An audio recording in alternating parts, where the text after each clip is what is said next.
So literally you had, quote unquote, a heavenly mandate to rape and pillage and plunder and destroy and murder and do all types of genocide against black people, right? By the Pope, right? So there's a quote by Nana Amos Wilson where he says, if you want to understand any problem, don't look at who suffers from the problem, look at who benefits from the problem. And then you'll see who initiated that problem in the first place. If you look at southeastern Nigeria, look down and then look at the oil, and you'll see that all the conflicts that have been going on all the way back to Biafra and beyond, that's really what it's about. Is you have people who want the resources and don't want to pay for them, and they say the easiest way is, rather than give you $1 million, I'll give you one gun that costs $200.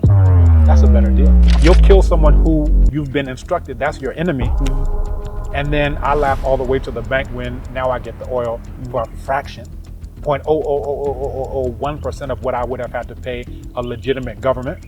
I don't have to pay any taxes on it on top of that, you understand? Any conflict that you see, look down and then you'll understand it's not about these people think that they're better than the other people. That means that those people are literally puppets operating on the basis of what's going to benefit the puppet master. You know, people think about, the United Snakes and they think, oh, well, there you can get money and so forth. Look at all the millionaires who have committed suicide. There's something going on. I remember there's a comedian, very famous comedian when I was growing up, Robin Williams. This guy is known as, oh, he's funny, he's enjoying life. This guy kills himself. There must be something more to life than just having cash, right? So what's going on that even makes the white people who live there kill themselves? Now, what should the black people do? Because they got it easy. What's going on with us? So there's something going on just in terms of quality of life where when you drive around, a police car will come behind you and you're worried, am I going to lose my life today? Am I going to get shot like Philando Castile, for example, right?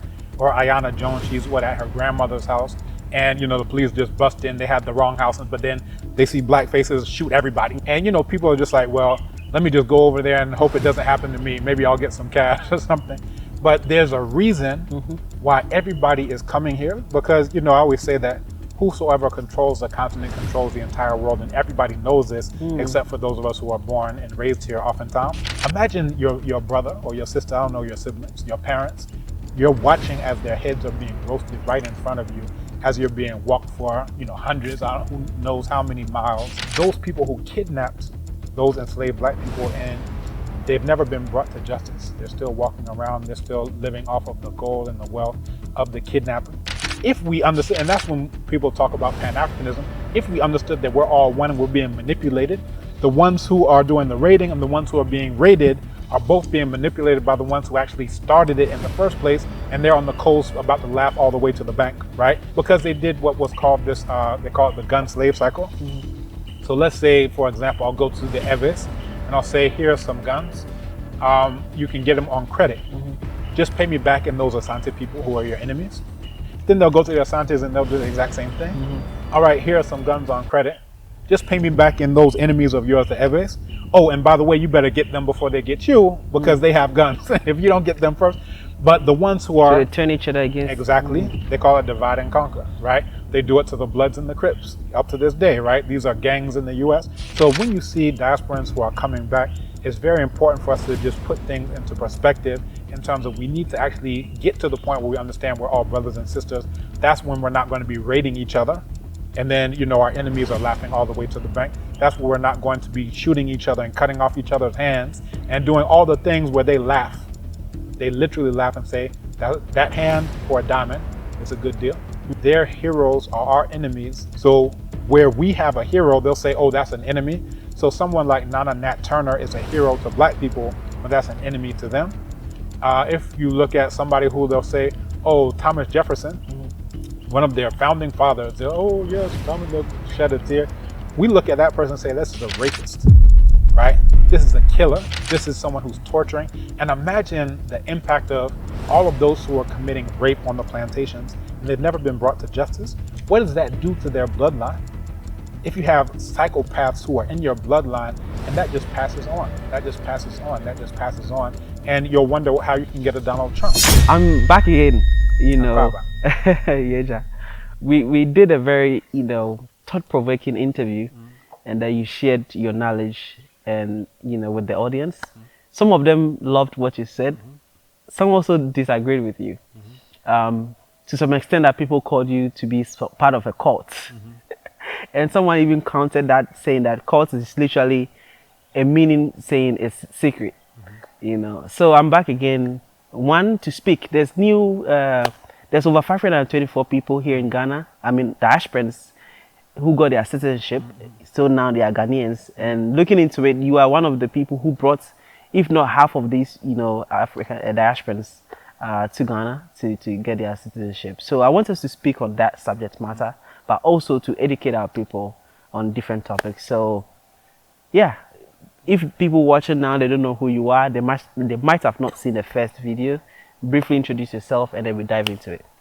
Okay, so Obimfo Obadile Kambon. I am first the founder of Abibitumi, which is where we're located right now. I'm also associate professor at the Institute of African Studies, University of Ghana. I'm also a traditional ruler here in Ekwiapim, and that is Bamuchidomhene is the specific position. And I am the husband of Kala Kambon, the father of Amma, Kweku, Akosia, Efia, and Nanayao. So I have 5 children. The son to Baba Kamal Kambon, we're actually in front of his statue. He passed away at the end of 2023. And also son to Okunini Ba Mawia Kambon, a noted psychologist, former president of the Association of Black Psychologists. So, you know, anytime I introduce myself, I like to give myself in context so people can see how I, you know, basically Baba Kamal, my father would always talk about the 3 R's: relate, relative, and relevant. So you have to show how you relate, how you're relative, and how you're relevant.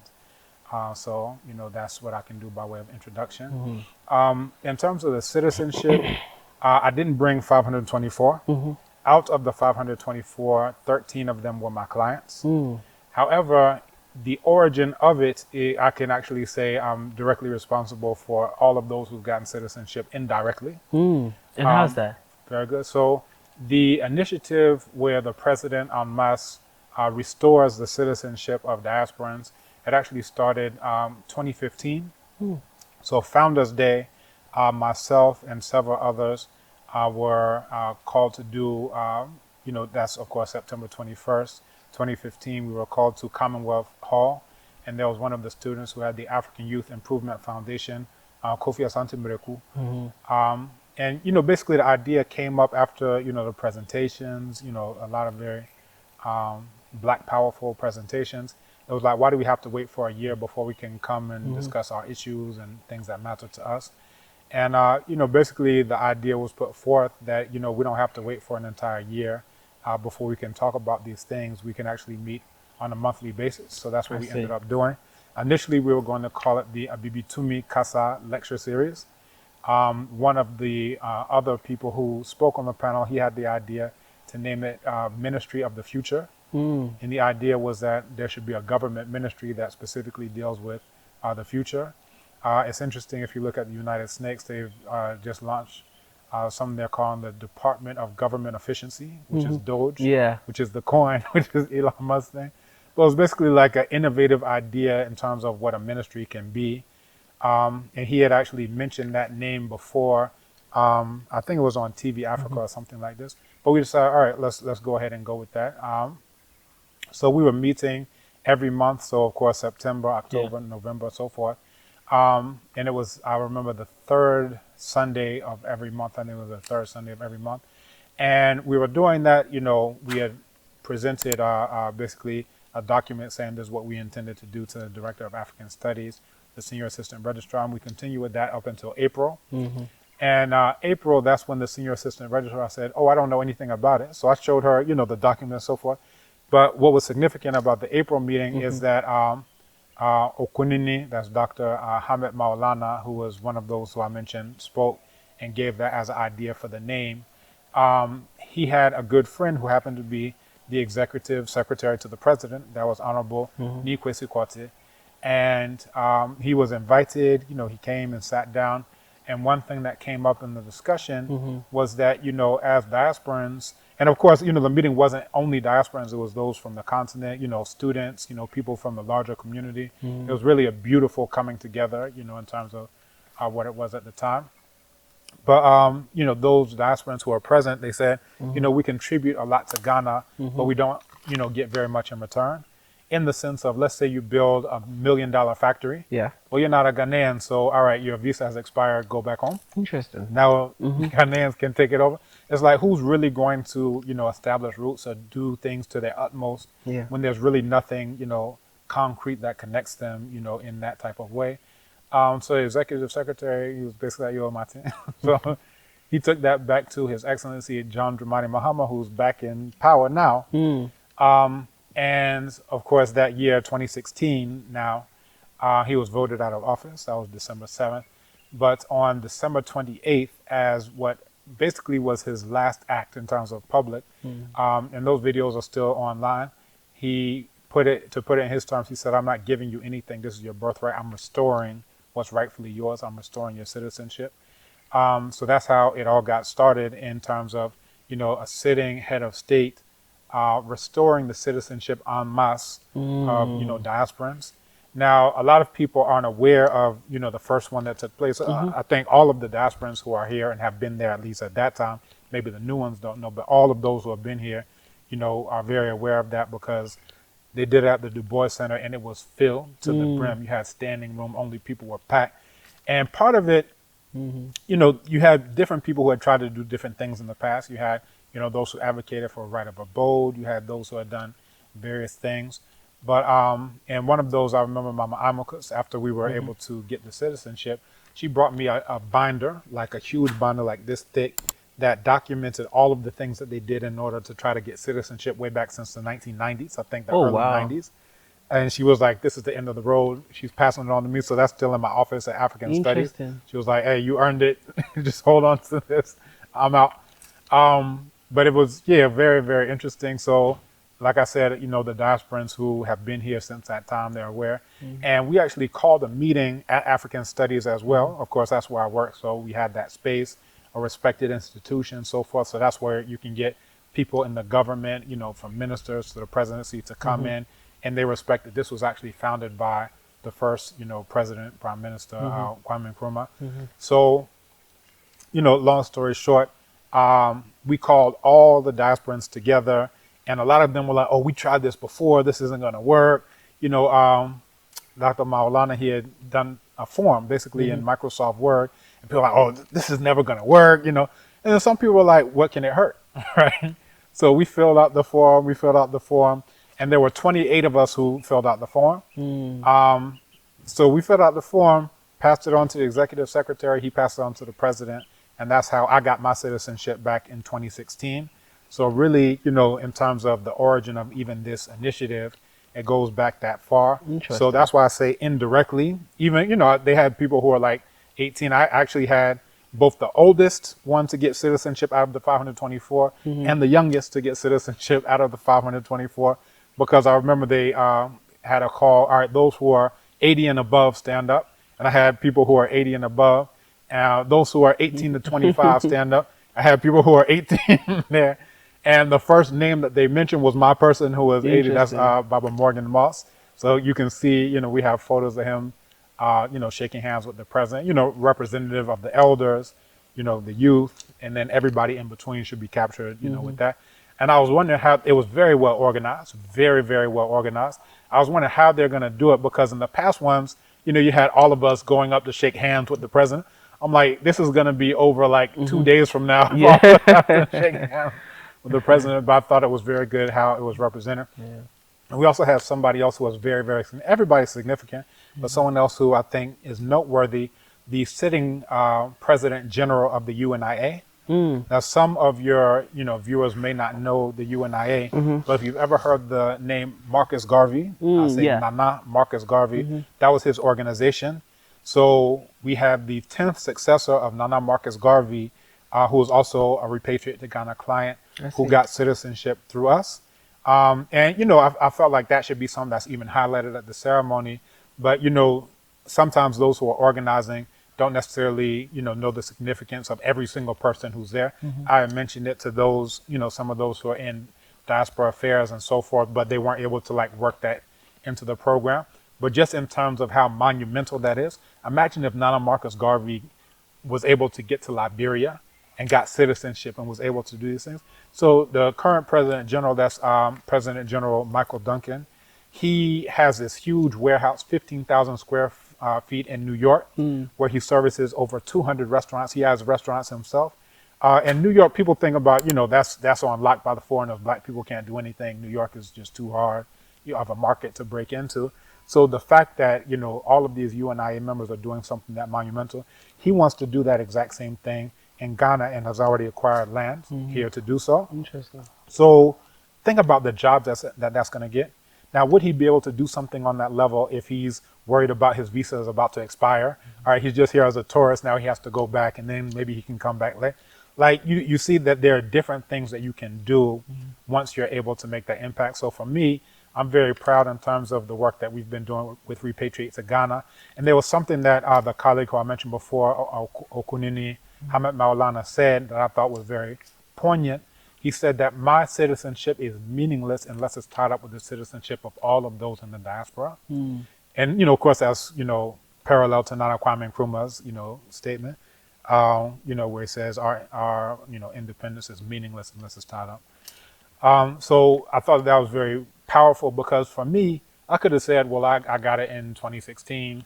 I got mine, you got to get yours later for you. Go fight for yourself. Exactly. But, if you look at it as, if your brother's on the mango tree, you should not die of starvation. You should have something to eat. So those of us who got it first, and we advocated in various ways. Another way that we advocated is that myself and other, community leaders, diasporans were invited. This was in 2015 to the Ministry of Foreign Affairs and Regional Integration.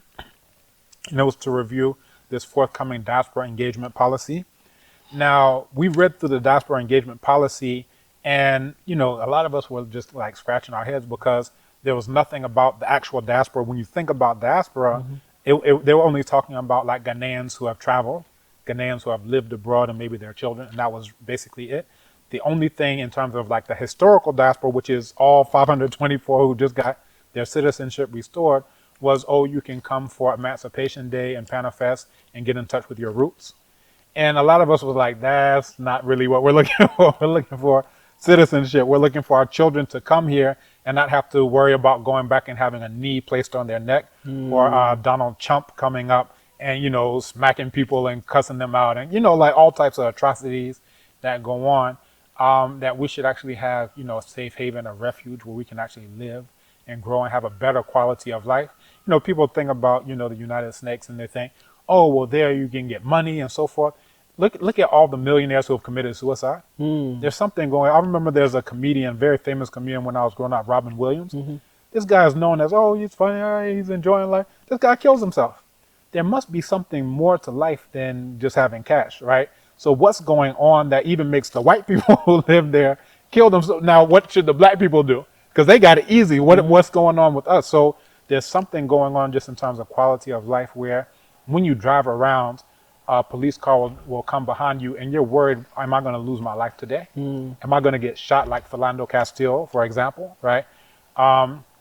There's something that goes on when you're a child, like Tamir Rice is playing with a toy gun and he gets shot down by police officers. Or Ayanna Jones, she's at her grandmother's house and, the police just bust in, they have the wrong house, but then they see black faces shoot everybody, right? I remember we showed a documentary called In His Own Home. And it was Kofi Adu-Brempong, who was working on his PhD at the University of Florida. Now, when the police kicked in his door, they didn't ask, are you a Ghanaian citizen? They didn't ask, are you an upstanding member of society working on your PhD? They shot him in the chest, shot him in the face, and he nearly died. It's amazing that he didn't die when you're shot, with a shotgun or whatever the case may be. So, this is what's going on. And, people are just like, well, let me just go over there and hope it doesn't happen to me. Maybe I'll get some cash or something. But there's a reason why everybody is coming here because, I always say that whosoever controls the continent controls the entire world. And everybody knows this, except for those of us who are born and raised here oftentimes. Because if you look at the Chinese, they just bought Newmont mine for $1 billion. What is Newmont? Newmont is a gold mine. Newmont is a gold mine. So you have Anglo Gold Ashanti, you have Newmont, some of these major players over the last few decades. So they just bought, this gold mine from Newmont for $1 billion. Now, I want to even do a talk. It's going to be a comparative study between Burkina Faso and Ghana. I think you're familiar with the Stop Galamsey movement. Yeah. I haven't heard very much from the Stop Galamsey movement in terms of stop foreigners from accessing our minerals and our resources. You know, people are looking at issues that are real issues, environmental degradation and so forth. Now, a few years ago, we had a great African Thinkers Conference where Mazi Chinwezu, made his presentation. And, you know, part of it, he was going into how the oldest known mine in the entire planet is here on the continent. This is the Ngwenya mine. And it's when people would actually go and mine for ochre, right? When you talk about ochre, it's a type of soil that people would use on their skin and so forth and so on. Like for makeup? Yeah, it could be used as a cosmetic. The Himba people are known for using red ochre. You have different types of ochre, but they're known for using red ochre on their locks and then also on their skin and so forth. But over 40,000 years ago, we've been mining. And some of us have, you know, grandparents who are old enough to remember when you could drink from the Kole Lagoon. Try to drink from there now. Some have, you know, grandparents who are old enough to remember when you can drink from the Pra River. And, you know, all of these different rivers that are now completely destroyed. Like, imagine mining for 40,000 years and the water is pristine throughout all of that time. But then in recent times, now you're starting to get this environmental degradation. And it comes down to, well, it means something has changed. Now, for me, the major issue, Burkina, I mentioned that, you know, you could look at a comparative study. They just revoked the mineral and mining rights for all of these foreign companies. They say only black people, only the Burkinabe, only they should have the rights to any of their minerals whatsoever. Now, look at the difference, right, in terms of what the major issue is. So that means that they are going to make sure their own people have the right to mine. But of course, because it's sanctioned, it's going to be done the right way. It'll be regulated. It'll be, you know, all of these types of things. Meanwhile, on the Ghana side, there's no outcry that I'm hearing in terms of we shouldn't let any foreigners have access to any of our minerals whatsoever, whether that's the gold, whether that's the bauxite, whatever it is, this is ours, right? So I want to, like I said, do like a bit of a comparative study, you know, as far as that goes. But, you know, just to come back, you know, as we're talking about citizenship, as we're talking about repatriation, that, you know, at the end of the day, as I mentioned, repatriate to Ghana, we launched that in 2018. So in 2016, from that time, we were looking at, well, what can we do in order to make sure that others are able to get it, to open the door, open the floodgates, and make sure this is something that, you know, continues on. So we went to the Ministry of Foreign Affairs and Regional Integration, exactly. When we went there, you know, we didn't see anything about us in there. So we advocated and we were able to get, for the diaspora engagement policy, we were able to get them to, one, change the term African Americans, because that's all it had. It said African. We're like, when we say diasporans, it's more broad, right? So if you're talking about black, there are more black people in Brazil than there are in the US. So why would we leave out, you know, those black people, descendants of, you know, those who are enslaved, who are located in Brazil or Cuba or, you know, Jamaica or Antigua or, you know, Guyana or St. Kitts or Nevis or Barbados or the Bahamas or wherever they happen to be, because, you know, people just have in their mind, oh, African American. Now, for some people, that would even cover them to use that term, but it's like, no, we have to actually have that. So that was something that I can say we had an impact in terms of the diaspora engagement policy, because now it's actually saying diasporans, historical diaspora, some of these other terms. And then also citizenship is part of that policy. And it wasn't in the original draft that we saw. I actually have copies of the original drafts, but in the one that they ended up launching, I was invited to Jubilee House for this grand launch. Very beautiful ceremony and everything. Presided over, Nana Akufo-Addo gave a speech and everything. But when we saw, the first thing I looked through everything, I was like, I don't want to see anything else. I'm going to skim it. All right, bam, citizenship. This is how we know that we had, you know, an impact in terms of advocacy. And these are things that are behind the scenes, like nobody's going to give me a standing. Nobody even knows that we did this. Yeah. But it was the Center for Migration Studies at University of Ghana, which is on my same, you know, lane. So African Studies is here. The International House is down. And myself and another brother, Yao Achiao, we must have paid, I don't even know how many visits, like at least a dozen visits to them. And we're like, oh, can we see how it is so far? You're still saying African American, what's going on? But they ended up doing a great job. I don't want to, you know, belittle the work that they did. It kind of comes down to what I refer to as quote unquote taxation without representation, like that type of model. That if the only people who are writing the policy are Ghanaians who have lived abroad, They've lived in Canada, they've lived in the UK, they've lived in Germany, they've lived in the US, they've lived in so forth and so on. But, you're not going to have the historical diaspora, perspective unless you actually have people from the historical diaspora who are actually active in the writing. Other than that, the best we can do is try to influence and, give input and so forth and so on. And they actually did actively seek input on several occasions. So I have to definitely give them credit for that. But at the end of the day, I think that moving forward is much more conducive to have an all-inclusive policy if you have people who are from the historical diaspora who are actually working on it and so forth and so on. Of course, the Center for Migration Studies, they got that as they're supposed to work on it. So I know Professor Setrana, a few others, they actually worked on it. Like I said, they ended up producing a document that I think is very, good in terms of covering things. But yeah. How important is this? You use the word restoring citizenship, Exactly. not giving citizenship, right? How important is this initiative when we fast forward 20 years and look back to this time where the government restored citizenship to most of diasporans who were enslaved and got stuck in the diaspora, now returning back home? Well, there's a proverb that they say in Umzansi, what they call South Africa, where they say the best time to plant a tree is 20 years ago. The second best time is today, right? So I think right now we're planting that seed so that, as you're saying, in 20 years from now, we can look back and say, that 524 was even minuscule, right? Look at how many of us are stuck in, the diaspora, wherever that may be. They're stuck under, Donald Trump, right? In the United Snakes of a Murderer. It's like there are people who, some of them don't even know that there are other things than people following them around in the store waiting to tackle them as they leave out. Oh, you stole something. You see, people don't even know that there's something other than, being arrested on trumped up charges and the police planting drugs and, all the types of things that happen every single day. People talk about it with so-called, whatever, Black Lives Matter, like this is a new thing. If you read a book called We Charge Genocide, this book by Nana William L. Patterson, this book actually goes through like day by day, like they scoured news clippings and newspapers and everything.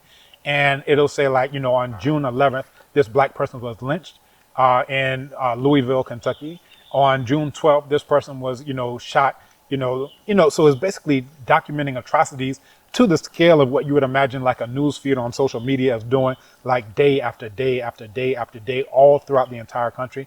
And like, just think about the work that goes into that level of research. So those who are of the opinion, oh, this is a new thing and so forth, oh, whatever. No, this has been ongoing, like ever since the beginning. And, when I say the beginning, we can go all the way back to 1526, at least as far as the United Snakes of a Murderer goes, because you had San Miguel de Guadalupe. This is in what's called Spanish Florida, right? And in this, you had the Spaniards who were trying to set a colony on what would eventually become the United Snakes, right? But the black people rose up, defeated them in the first successful revolt of enslaved black people. This is 1526. Now, mind you, of course, that's way before 1619, the 400 years, the whole biblical thing that people are going into. And, once you actually go into the history, it becomes quite profound in terms of those of us who've been longing to return, right?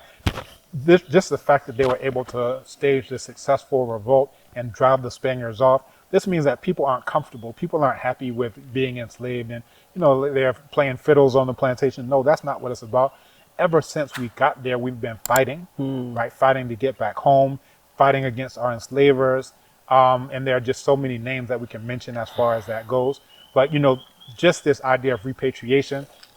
I read a book called Barracoon a couple of years ago, and it was written by Nana Zora Neale Hurston as she's interviewing Nana Kujo Lewis.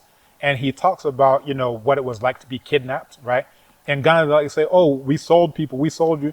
And, the selling is like the least important point of it, because what's going on is that people are being kidnapped illegally against their will. And he actually documents how he came from a Yoruba people. And, it was the people of Dahomey, they talk about the Amazons, the Mino, who came, and someone from inside of his own community had betrayed and let them know how many gates there were and which one would be weak at, over the night and so forth. So they came in and they raided, And when they raided, they kicked in, the gates, and they started cutting people's heads off and all types of atrocities, to the point that once they were actually captured, the ruler first said, "I'm not willing to be captured. I'd rather die right here." So they killed him right there on the spot. And then others, they took the heads as trophies, and they walked all the way from, the hinterlands up to the Barracoon. That's why the book is called Barracoon. This is like a makeshift structure that they make on the beaches as they're waiting for the ship to come and then, take those people away. But he recounted some that's even, visceral in terms of how you can imagine what that would have been like. The heads of his cousins and his brothers and his sisters and, his relatives, as they're walking on their way back to Dahomey, they began to stink so much because of rotting that they decided to put them on the fire and roast them to dry them out. Imagine your brother or your sister, I don't know, your siblings, your parents. You're watching as their heads are being roasted right in front of you as you're being walked for, hundreds, who knows how many miles, all the way to the coast, right? So people say, "Oh, you're sold." It makes it seem like you're doing an eBay transaction. You're on Amazon or something. No, this isn't selling. This is kidnapping illegally against people's will. And the current vice president, let me say the incoming vice president, that's Prof. Nana Jinapoko Ajimai. She has a text that she worked on, a very small book, but it's called Where There Is No Silence. And what she does in that book is she documents the material culture around the people who fought against enslavement. So you have this Gwolu wall. So you have a wall where people built a wall around their entire community so that when they're raided, they're able to defend themselves in some way, shape, or form, right? So this is material culture. So in Ghana, they say, "Oh, we sold." This means, and they say, "Oh, you sold your brothers." The very fact you have to build a wall lets you know the people who are raiding don't know that they are brothers with the ones who are inside the wall. If we understand, and that's when people talk about Pan-Africanism, if we understood that we're all one and we're being manipulated, the ones who are doing the raiding and the ones who are being raided are both being manipulated by the ones who actually started it in the first place, and they're on the coast about to laugh all the way to the bank, right? Because none of the black people own any of the ships. If y'all are equal trading partners, "Oh, we sold," then where are your ships? Where are your plantations in Jamaica? Where are your plantations in Haiti? Where are your insurance companies in, Britain? And where are your insurance companies in France? Where your, what role do you actually play other than being manipulated by the ones who actually initiated it and benefit from it because they did what was called they call it the gun slave cycle. So let's say, for example, I'll go to the Eves and I'll say, "Here are some guns. You can get them on credit. Just pay me back in those Asante people who are your enemies." Then they'll go to the Asantes and they'll do the exact same thing. "All right, here are some guns on credit. Just pay me back in those enemies of yours, the Eves. Oh, and by the way, you better get them before they get you because they have guns. If you don't get them first." But the ones who are... So they turn each other against... Exactly. They call it divide and conquer, right? They do it to the Bloods and the Crips up to this day, right? These are gangs in the U.S. But basically, if we understood that we're all one people, then it won't be a thing where they can play one black person against another black person. And those of us who are on the continent at that time, they're thinking, "Oh, maybe this is my trading partner." But they let you know how much of a partner you are at the Berlin conference. Because were you invited? Were you invited to the Berlin conference? No. All of you are potential enslaved people. All of you are potential, quote unquote, colonial victims. All of you are under, them. And basically they operated on whatever problems they have amongst each other. None of those problems supersede the problems they have with all black people. To come back to the point about material culture, you have Mzulezu. And then in Benin, you have Ganvier. These are entire villages that are built on top of stilts so that when the people who are coming to raid you come, you're able to, make sure they don't get a drop on you because they have to go across the water and you're a water-faring people. You're able to, deal with this type of thing. Look at Sankana, where the people would go. These are Dagaba people, Upper West. These are people who would have these caves that are set aside just so that when those people come on horseback, the horses can't operate on this rocky terrain. This means that it levels the playing field, right? You have, entire structures that are built where the front door is like maybe, let's say, 2-3 feet high. You have to crawl in to go into the front door. And that's a remnant for that time where you need to make sure that anyone who comes to raid you, if they come into your house, you're able to hit them upside the head, right? You have still standing structures where the windows are tiny slits like this, Why are they? They're like that so that you can shoot arrows out, and whether they have arrows or guns, they can't get you, right? So you have an entire material culture in terms of architecture, in terms of terrain, topology, and so forth around just what people had to do in order to survive. So it's not, oh, you sold your brothers and your sisters. The point is, we didn't understand that we're all brothers and sisters. If it's anachronistic, right? If we understood that, then they wouldn't be able to play us against each other. We wouldn't have to build our houses in that type of way. We wouldn't have to do compounds in the type of way so they can be easily defendable and all of these types of things. So the things that we just like, oh, this is just our culture and so forth. That's the type of culture that came about because you went through a system where it was an anti-black chattelization war, again, to use the term by Nachimwezu. So these are the things in terms of when you look at Barakun, that's how I got off on this topic. When you look at Barakun, Nana Kujo Lewis, he was always saying, I want to get home to my Africa, right? I want to see my mama. I want to go and see my mama way back in Africa. Like all throughout, any time Nana Zora Neale Hurston is interviewing him, all he's talking about is going home. And this is the Clotilda, which is supposedly the last ship of enslaved people that, you know, was taken to United States. Of course, you know, all the way into 1887, you had ships that were taking people to Brazil and so forth, and even beyond that time. But, you know, this is a recurrent theme. No one is getting kidnapped and they're saying, oh, well, I'm fine. Oh, let my kidnappers have the last laugh.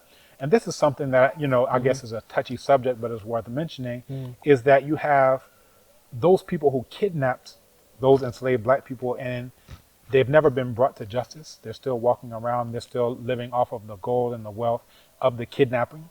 On the other side, you had those who, you know, were, you know, these white people who are raping women in the dungeons, right? They have the church at the top of the dungeon, and then they're raping the women right underneath the dungeon. They're slaughtering, they're killing, they're doing all types of torture to the black people there. And then they go up and then they pray for forgiveness in this church that's inside the dungeon. A lot of people say, oh, well, that's contradictory. I say, no, it's very consistent. If you actually understand what Christian sanity is about, it's about disarming you black people. It's about disarming you.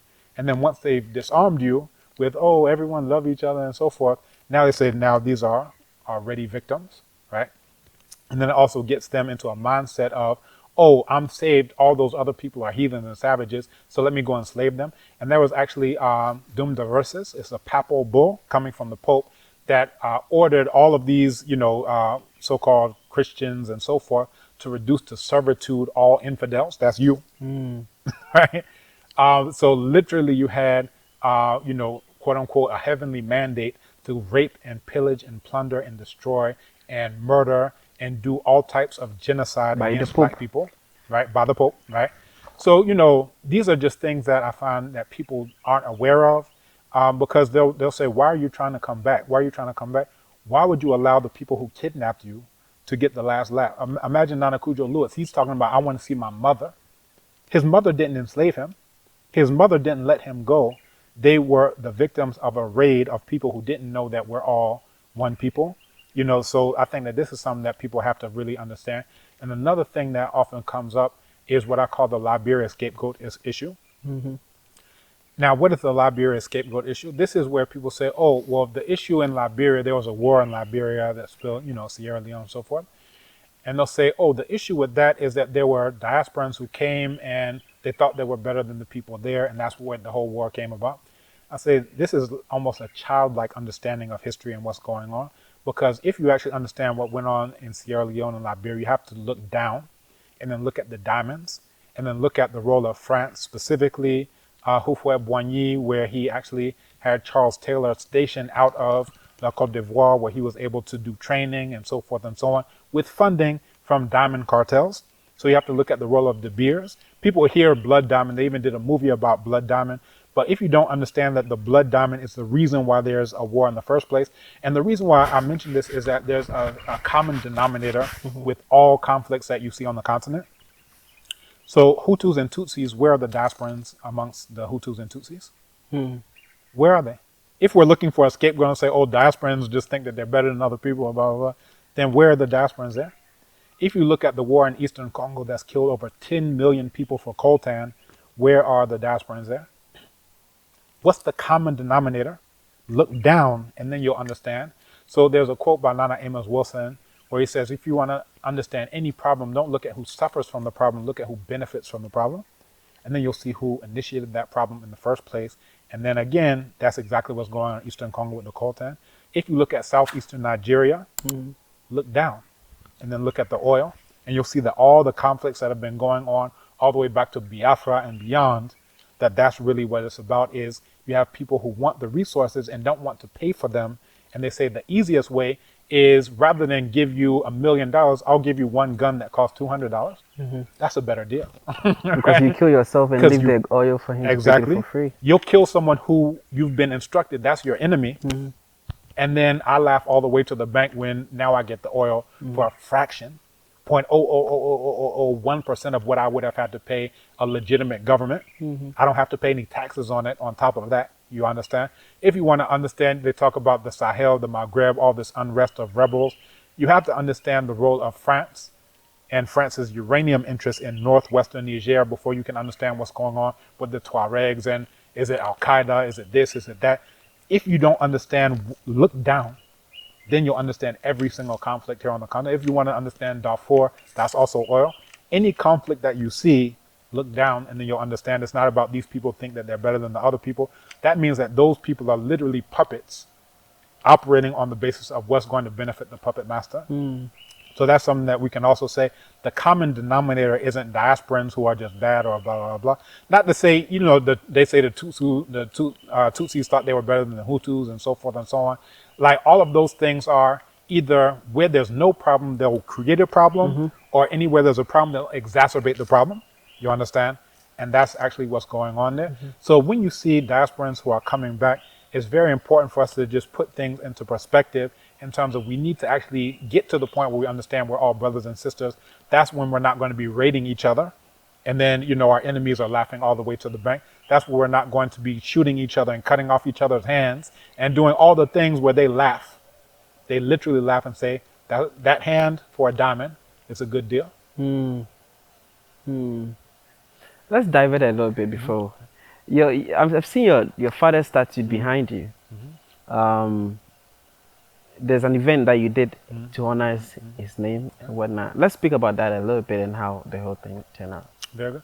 So my father is Nana Kamal Rashidi Kamba, and he is in a line of a lot of very important black men in terms of the United States, because at one point in time he was the most hated black man by white people, let me call it, in the entire United States, of a murderer. And if we want to go through a list of all of the black people who've been the most hated black person in the United States, you can look at names like Nana Malcolm X.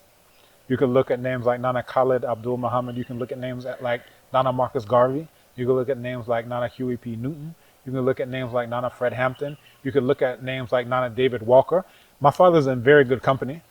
And the reason why I say this is because their heroes are our enemies and their heroes are our enemies. So where we have a hero, they'll say, oh, that's an enemy. So someone like Nana Nat Turner is a hero to black people, but that's an enemy to them.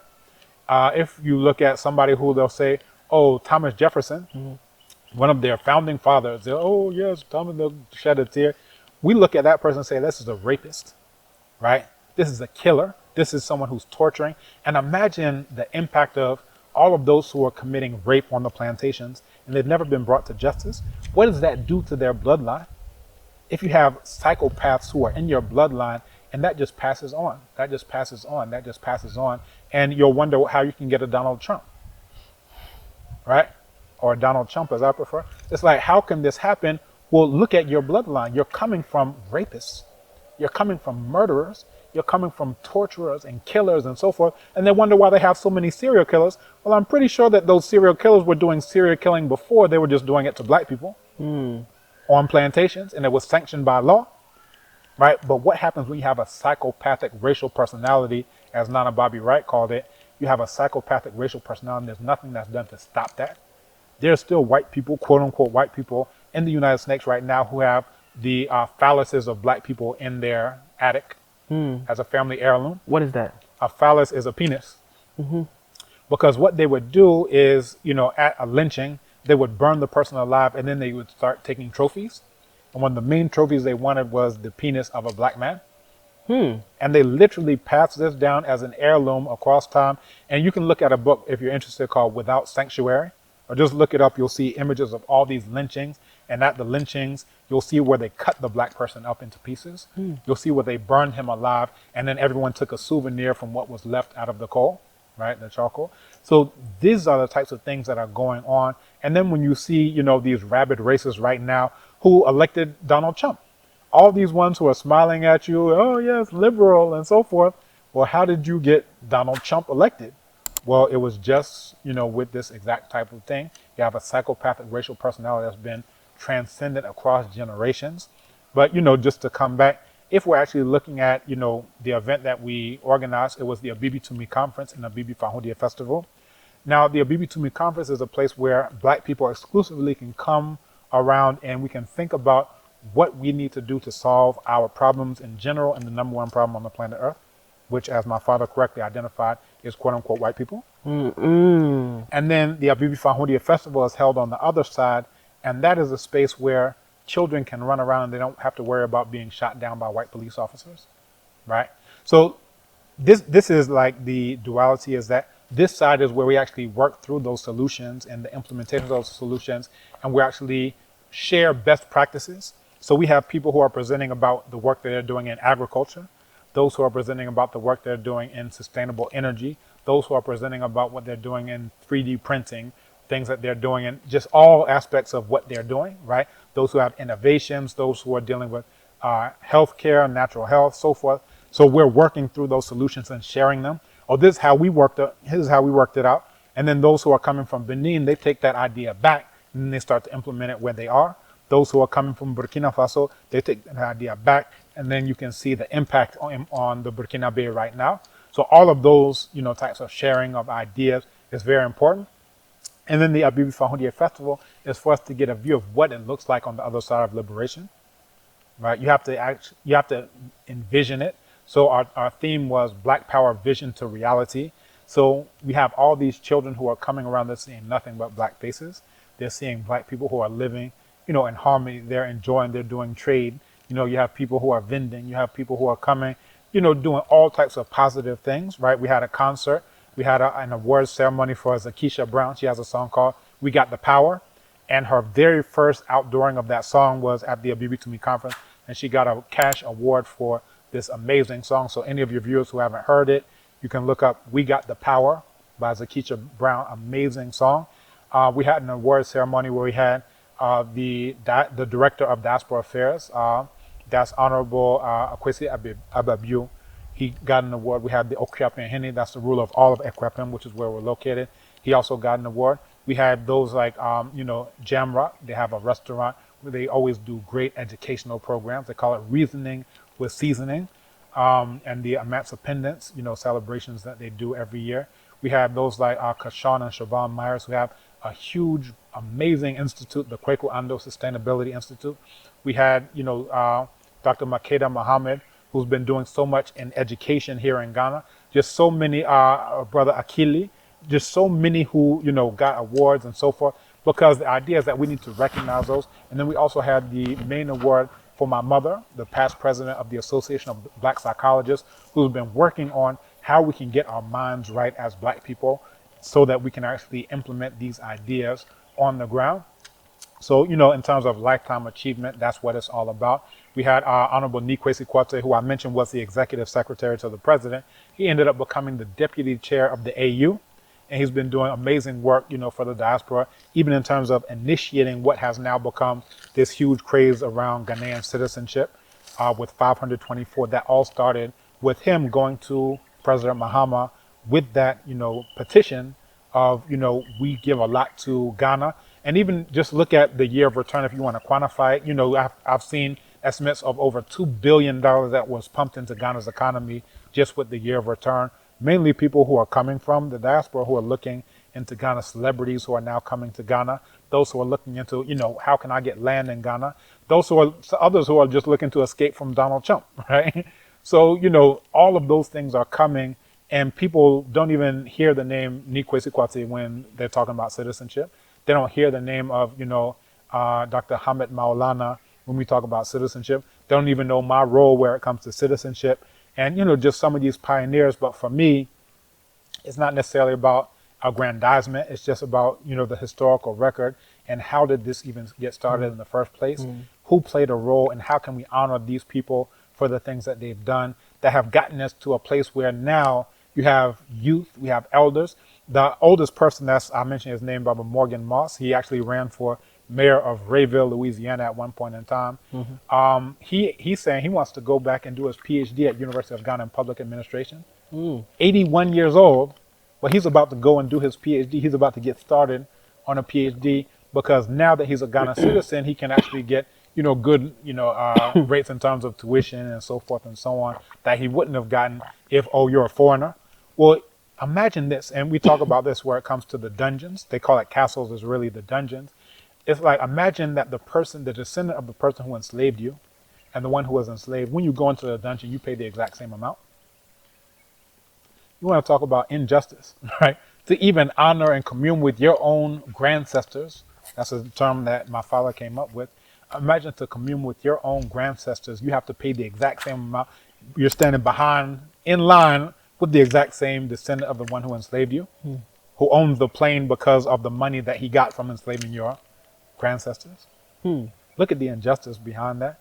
And then, you know, we have this exact same thing. So if he's trying to go to the University of Ghana, he would have to pay the exact same foreign rate as somebody who's coming from the UKKK, you know, the brutish, right? He'd have to pay the exact same as the stench. They call them the French. I prefer to say the stench. As the vermins, they call them Germans. I prefer to call them the vermins. As all of these enslavers, you have to pay the exact same exorbitant fee as them. No, that shouldn't be the case. The descendants of those who have come from the diaspora, as His Excellency John Dramani Mahama said, he said, this is your birthright. As Nana Akufo-Addo said, he quoted Nana Peter Tosh, he says, as long as you're a black man, you're an African. You understand? So this is the thing where it's not about MPP or NDC. It's about who's working for black liberation. You understand? I'm on the side of who's working for black liberation. That's what I'm concerned about, not who's going to give something to their, you know, nepotism. Like all of that is off the table.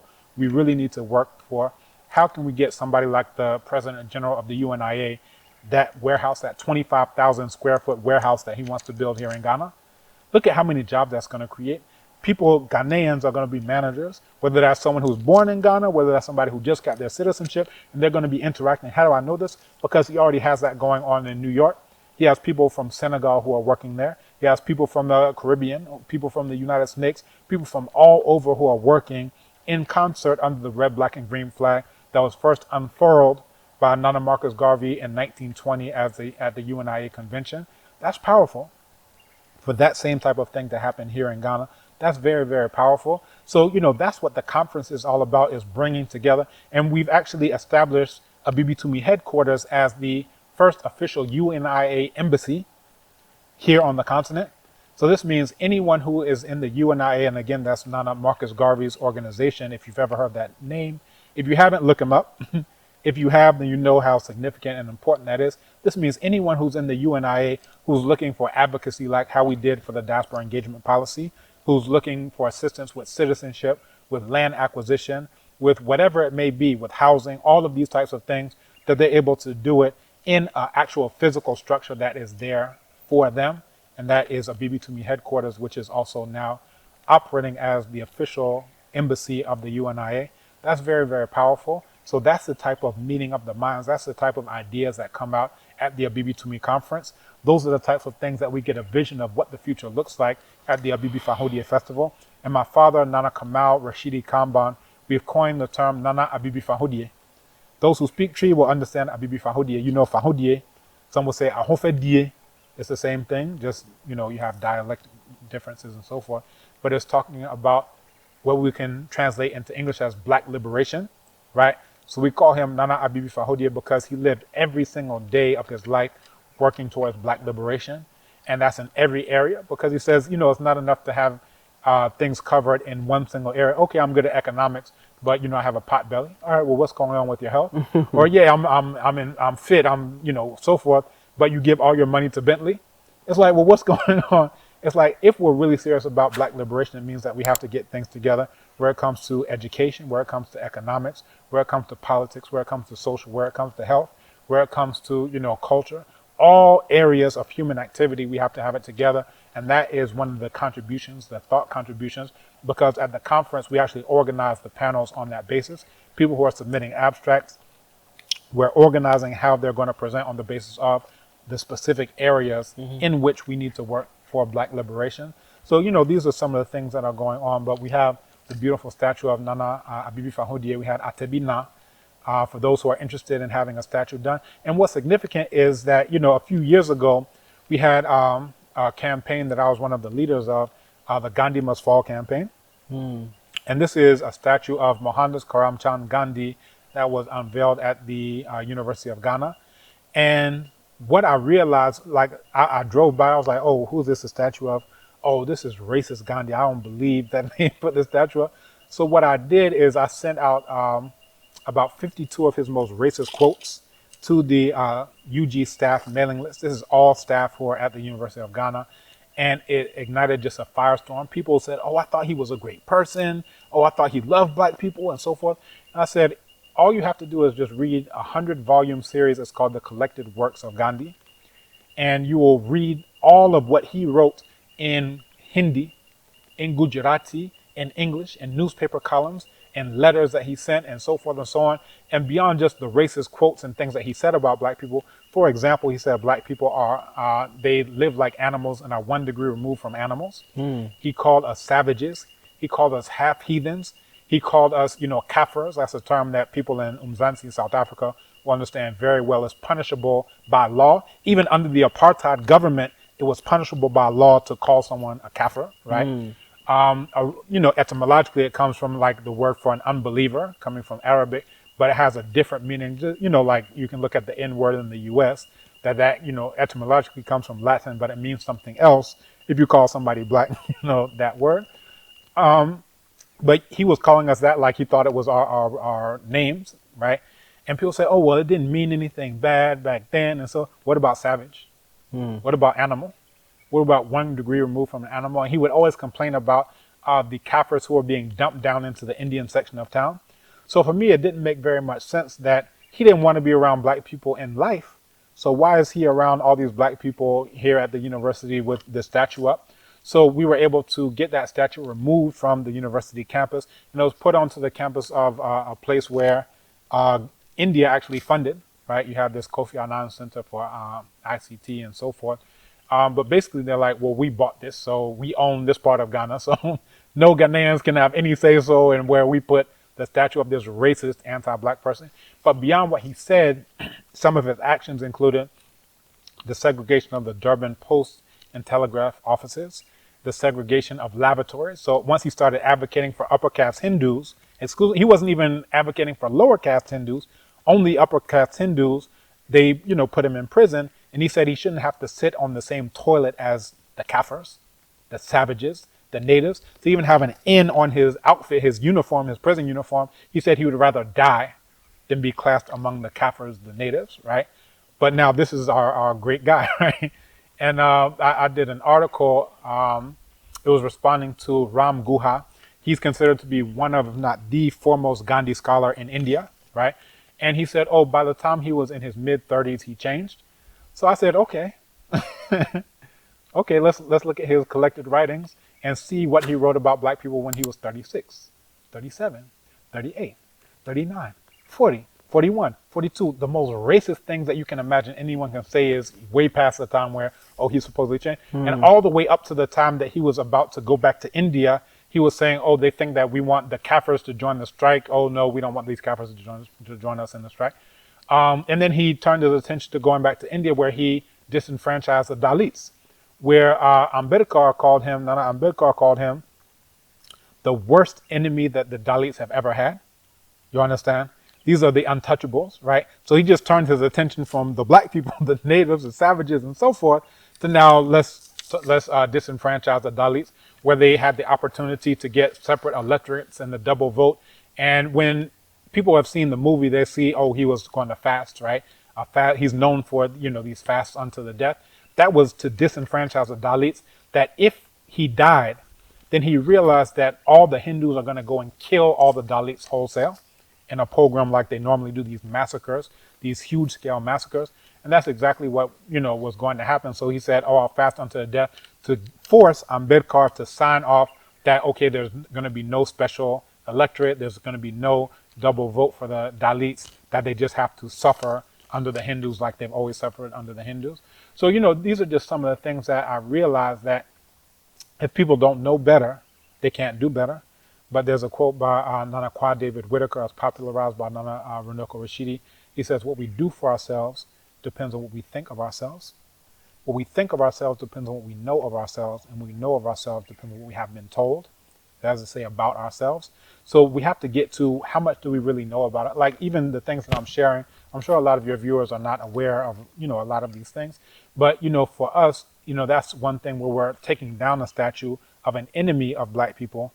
But here we've erected a statue of a hero among black people. And more of those need to happen, because one of the things that was one of the grievances is that there's no statue of a historical figure. There are a few busts on campus of black people, but a full-size statue of a historical figure, we have to wait for Gandhi to get a full-size statue of a historical figure, and someone who hates black people, right? Who is an enemy of black people from birth all the way to death, right? It was just, all right, is it going to just be the black people in Umzansi, what they call South Africa? Is it going to be the black untouchables of India? Is it going to be the Adivasis? Is it going to be, various Shudras? What caste is he going to oppress in the interest of upper caste Hindus? And he was all about upper caste Hindus throughout his entire life. So this statue is significant, because if you look at, some of our heroes in recent times, whether it be scholars, whether it be freedom fighters, whether it be political activists, it's very rare to see a statue of any of them. If you look at, let's say Nana Fred Hampton, people may not even know who that is, right? Or Nana Huey P. Newton. People may not even know who that is, or, where are the statues of, you name it, Nana John Henrik Clark, or anybody, like I said, scholar, activist, whatever. You don't see those. The best you may see is a bust, right? But what does that tell you? It tells you that no matter how much you fight for black liberation, that's not quite enough, right? You can spend your entire life fighting for black people, but, oftentimes those elders, those scholars and so forth, they ended up dying in nursing homes, completely unsupported by the people who they spent their entire life. Why? Well, part of it, a lot of those people are, living paycheck to paycheck, right? They're entirely dependent on making sure they keep the job, that they got from white people, or whatever the case may be. But imagine if we were here on the land of black people and we actually were able to erect statues of those who we say are heroes. So I have an article that I'm working on, and it's a tricontinental analysis. And it's that any time that our enemies decide who our heroes are, it's going to be a misdiagnosis. And if you look at the United Snakes, they always put, in front of us Martin Luther King. They say this is the best you can do, is trying to integrate into, white society. I call it disintegration of the black hole, right? We have a whole black, but they're going to chip away at the sides until we disintegrate from being one single strong fist. Now we've been disintegrated. They call it integration because they see it from their perspective. They're saying, oh, we're white, you're integrating into us. But if we see it from our perspective, we have a black hole, W-H-O-L-E, and it's being disintegrated, right? Picture like powdered charcoal, and it's in milk. Now the parts at the edges start drifting off. Now it's no longer structurally sound. It's getting diluted. So that's there. But that's who they say we should look up to. And it's not to say, all right, this isn't somebody who has, characteristics of somebody. But if we chose our own heroes, we may choose someone like Nana Nat Turner, who had a rebellion where he was cutting the heads off of the enslavers. We may choose someone like Nana Denmark Vesey. We may choose someone like Nana Gabriel Prosser. These are names that I think a lot of your viewers will not even have heard of. We may choose Nana Gaspar Yanga. We may choose Nana Zumbidos Palmares. We may choose Nana Bencos Biojo in Colombia. We may choose any of those, Nana Paul Bogle. We may choose any of those who fought for black liberation, literally, physically. But, it's basically the difference between natural selection and artificial selection. What do I mean? If you look at natural selection, you can look at, any population of, let's say, wolves or buffalo, or you name it. Like the buffalo, females will decide that this is the strongest buffalo. That's the one that's going to be able to mate. Or, lionesses amongst the lion, and say this is the strongest lion. So amongst lions and lionesses, they're making the decision of whose genes should be passed down, who should be emulated, who should be the model, right? That's natural selection. But artificial selection is, all right, here is a kennel full of puppies. The nicest one, to me, is the one that's going to be able to breed. The other one, we're going to put him down and kill him. That's artificial selection. And black people under, let's say, quote unquote, white hegemony are subject to artificial selection. So they decide not only who our heroes are and who our enemies are supposed to be, they decide, all right, this is the one who is going to be able to spread their genes, and this is the one that we're going to kill. These are the ones who we're going to assassinate. These are the ones who are going to deport. These are the ones who are going to suppress, right? So this is really, we're operating on the basis of like dogs who are being selected for, you're allowed to breed, you're not allowed to breed. And they would actually do this on the plantations where, they say this one is a troublemaker. Now, it doesn't matter whether he actually made trouble. They'll say this is a troublemaker. Now, the first incident that happens, they say, okay, bring the troublemaker out. And then they either lynch him or torture him in front of everybody so nobody else will rise up. You understand? So this is what's going on with artificial selection. Natural selection is we as black people exclusively amongst ourselves, we decide that this is somebody who is prominent. This is someone who is able to have 2 wives because he can take care of those 2 wives. This is the one whose genes should be passed on because he's brilliant, he's brave, he's so forth and so on. That's what would happen for us. So that's one, Martin Luther King versus all of those who we may select if it's just us making the decision. Same thing in South Africa, Umzansi. Now, if it's us, we may decide, Nana Mangaliso Sobukwe. He says the land is ours, meaning for black people exclusively. Meanwhile, you had, Nelson Mandela who's saying, no, the land is for everyone. That's the ANC, Freedom Charter. It says the land is for everybody, right? Even if you look at the South African flag, it's showing all these colors coming together and moving forward into the future. Let's all hold hands, Truth and Reconciliation Commission. It doesn't matter if you were Dr. Death, who was using anthrax to kill black people. It doesn't matter if you were part of the South African Institute of Maritime Research, where they were injecting black people with AIDS in these free clinics, where they pretend like they're treating them, but they thought, oh, AIDS is going to kill up all the black people here. Now we have a non-military solution to accomplish our ends of genocide. You can look at a documentary called Cold Case Hammersjold that goes into that. But, and it's actually an admission from someone who was part of it. Like, yeah, we thought HIV, we thought that's a killer. So we're just going to establish these clinics in the black communities, the poor communities where they can't afford health care, inject all of them and just watch them all die off. You understand? But we're supposed to say, all right, Nelson Mandela, that's the highest ideal that we can aspire to. But what about the one who says, no, the land is ours, right? What about Nana Bambata, who actually staged a rebellion to drive the, enemies of black people off of the soil? That's who we may choose if we're choosing for ourselves. But when we're not choosing for ourselves, if your enemies give you someone and say, this is who you're supposed to look up to, you need to just stop and think, saying, let's reconsider at least. And it's not to say Nelson Mandela doesn't have any redeeming qualities or he's just a bad guy or whatever. It's to say that if we're making the choice ourselves, we may choose differently. And then the same thing in India. You can look at, they'll put Gandhi up and say, oh, nonviolence and hold hands with the enemy. That's the highest ideal. Why don't you say Ambedkar, right? He was fighting for the Dalits more so than the upper caste Hindu who hated the Dalits. What about Gunga? They call him Gunga, who was actually physically fighting, there in India as well. It's like, if we're the ones who are making the decision ourselves, we may choose differently. And that's the difference between artificial selection and natural selection. So, for us, again, when we have statues of our own heroes, then we'll decide who the heroes are. And my father, I've known him as somebody who is not just up giving lectures about, oh, we need to have sovereignty, we need to have independence. He actually moved out of Brooklyn and built his own house and dug his own well and grew his own food, just on the idea that black people, we should be able to do for ourselves, right? A lot of people will say it and it sounds cute, but here's somebody who's actually living it, right? He's actually saying, all right, well, we need to repatriate. He actually repatriated, so he passed away here on the soil of black people, as opposed to people who will give lectures about it. Meanwhile, they're like, all right, now see you at Walmart next week. It's like, well, what's the point at the end of the day? And I always say that if the person who's read 1,000 books and the person who's read 0 books are doing the exact same thing, well, what's the point of your 1,000 books? There should be some type of behavioral correlate to anything that you learn, to anything that you come to know. And that's the major difference. So that's what the conference is all about. That's, significance of the statue. And another thing is that for the statue, we wrote the entire plaque in Medu Neter. And me as an installed traditional ruler, it's the first time in probably a good 2,000 some odd years that a sitting real traditional ruler has ordered an inscription to be done in Medu Neter for a monument or statue, right?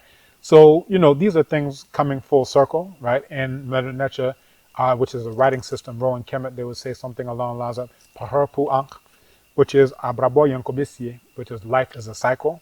So, ultimately, this is a book that I'm working on that's going to be released soon. The working title is The Construction of Black Civilization.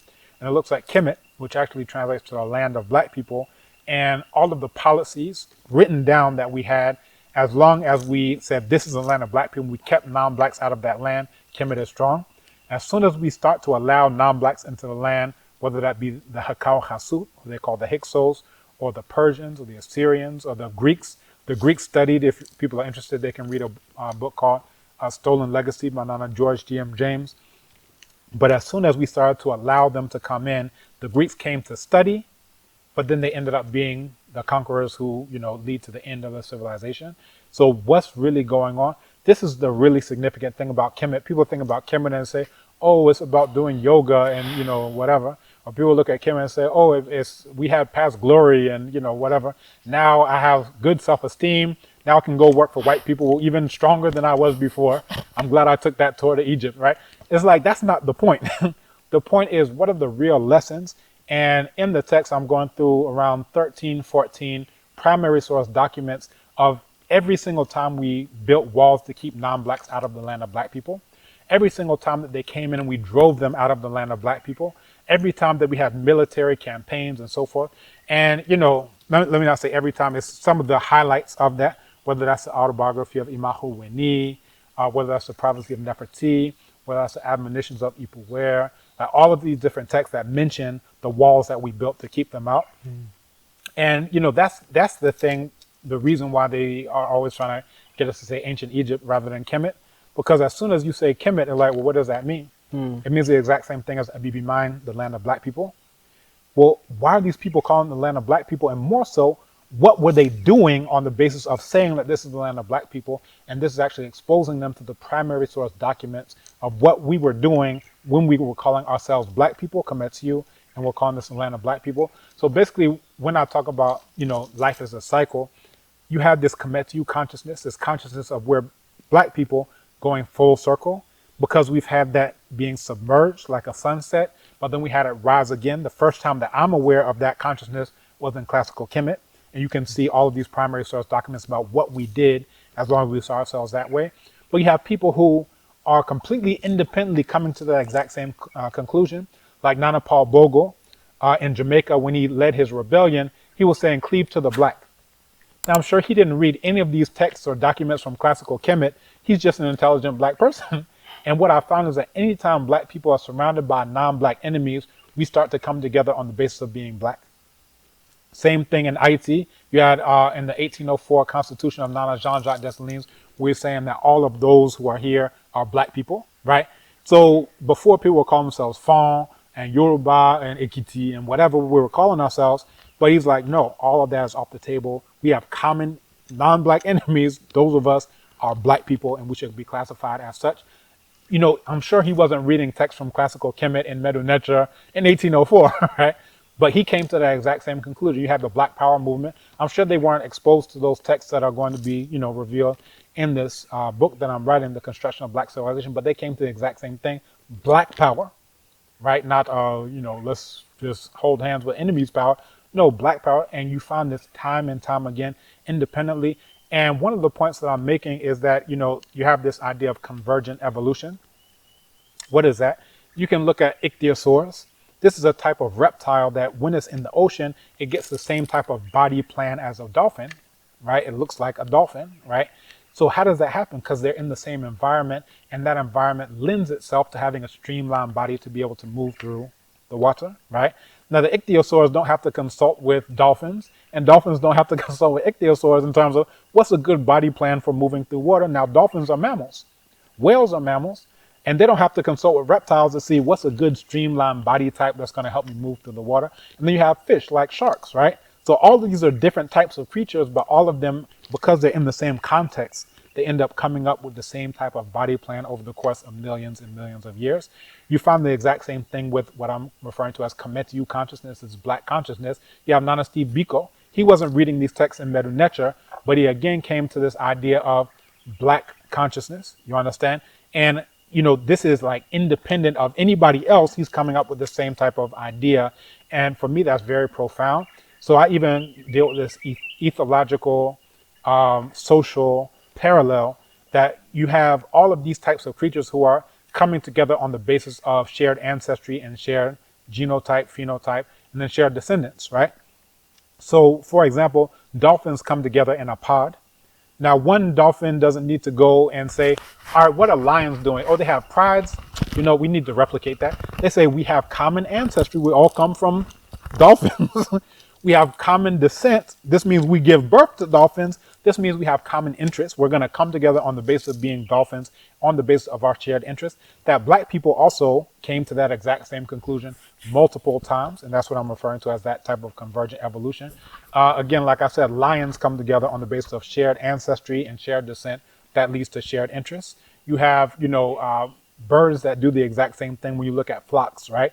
They come together. They say birds of a feather flock together. And tree, they said, and it's basically to say, it's basically to say it's the bird and its relatives that all sleep together, that they realize, look, we have common interests. Let's not be hanging out with hawks who want to eat us. Let's not Is that why a couple, a man or a woman married to a white folks came here to this place and was asked to go? Yes, that's the exact Can you speak on that a little bit? Yeah, because this is sacred soil. Yeah. And again, once you understand the history of what happened anytime we allowed non-blacks to come into our nation. So look at Kemet. It's a black nation all throughout. Like, there was no debate all the way up until they started to translate it. And then you have Champollion, the elder, Champollion Fijiac. They're like, oh, well, now we need, like, there was no, everyone is like, this is a black civilization. There's no question. But now they realize, hold on, we have these black people enslaved, and then they did all of these things. We have to start saying that these are white-skinned black people. These are black people only. I'll give you his quote. He says, the fact that they have dark skin and woolly hair doesn't make them Negroes. So if you ever wanted to escape the Negro race, this is a good guy to help you out with that, because he's saying, you know, the fact that they're black people doesn't make them black people. They're white people who just happen to be black. This is literally what this is the type of insanity that they're coming up with. Meanwhile, Volney is like, you know, these people who we've been, you know, degrading and downtrodden and so forth. These are the people who invented writing, invented all of the sciences and letters that we now hold in such high esteem. But look at how we're treating them now. But they're the ones who invented all of these, you know, things in the first place. So now they're even acting like it's a debate that they're black people. If you go to the early 1800s, read the documents, no one is debating that classical Kemet is black people, right? It's only after they start translating it now that they have to come up with, okay, well, how do we explain away the fact that we say that they're inferior? Meanwhile, the Greeks learned from these same black people who we're now trying to say are inferior. There's no debate, you know, with this. And for me, the book isn't even about a debate. The book is, we know that they're black people. What did they do on the basis of being black? And how should that inform how we operate right now? So once we understand that, as long as we kept it a black civilization and we didn't allow non-blacks to come in, it's a strong civilization. The exact moment you allow them to come in, and that's a thesis from Nana Chancellor Williams, the destruction of black civilization. So even the title that I'm working on is on the basis of, you know, his central thesis. I'm just dealing with primary sources from classical Kemet to really substantiate it. But his thesis was that as long as you keep your society, and all black society is strong, as soon as the non-black come in, and that's borne out by the historical record.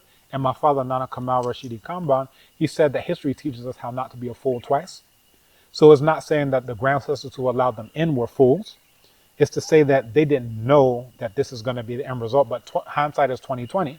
So if we know that allowing the Hyksos to come in under Nana Sinwo's writ, they came in bringing gifts and so forth and so on, and they were allowed to more or less settle. But that becomes the first war of black liberation, where we're fighting against the Hyksos, where they killed Nana Sekenenre Tau, where all that's left is his head that had a spear here, that had, you know, a hatchet here. Well, how did that work out for us? if you allow the Hyksos to come in and then you see the first ones you have to fight is these exact same Hyksos who were allowed to come in and settle, that you should get a lesson from that. If you look at the Persians, if you look at, as I mentioned, the Assyrians, if you look at, the Greeks, if you look at the Romans, if you look at the Arabs, if you look at the French, if you look at the British, all of those people, anytime that they come in, that's the beginning of the end of your civilization. This means that if we understand that Kemet means Abibitumi, the land of black people, in Yoruba we call it Ile Adulawa, the land of black people. In Bambarakan, they call it Farafina, the land of black people. And Wolof, we call it Real Nitkonyo, land of black people. In Kikongo, we call it Nsiabandombe, the land of black people. In Igbo, we call it Ala Ndisi, the land of black people. This land that we're on right now that people are calling Africa, which means nothing, in our own languages, when we conceptualize it from our own languages, we call it the land of black people. It means that that actually needs to be what it is. Because anytime we diverge from this is the land of black people, this is how you can get Shell, corporation in southeastern Nigeria stealing all of your oil. Well, this is just Africa. Anyone can be in Africa, right? Right? But if you say this is the land of black people, you'll ask a question like, well, y'all aren't black. What are you doing here in the land of black people? Like Burkina Faso was doing. The mineral rights are for black people. So what are you doing here, right? The language itself for black people, our name is our constitution. What do I mean? I mean that the name, your own personal name, Kofi, it tells you something about who you're supposed to be. When your praise name is Ochin, that's why you're moving up here. That's why you're doing interviews all over. Someone named Kofi, I would expect that from someone named Kofi, because fee is to go out, right? So that's what the fee is coming from. So Efia, Kofi, and then you hear the praise names Ochin. Chin is to go around, to move, and so forth and so on. That should tell you something about what you're supposed to be doing. You understand? So the name is something that defines you, it delineates you, it directs you, it destines you, it gives you all of these different things. So for us, that's not only on an individual level, the name that we call ourselves collectively also does that exact same thing. So if you're about war, then you're going to call yourselves Asa Inti. You understand? If you're about we're all black people, you're going to call your nation Kemet, the land of black people. And then you're going to operate on the basis of this is the land of black people. We're standing firm to that, and we're only bringing in more black people to the south. Intentionally, my southern boundary is further south than that of my father. That's a quote. So the boundary stella, the southern boundary stellas are always like, my southern boundary is further south. You have Nana Jehuti Mess who's saying, my southern boundary is at Wepta, the opening of the earth, which is the equator. So every ruler is trying to bring in more black people and more land of black people.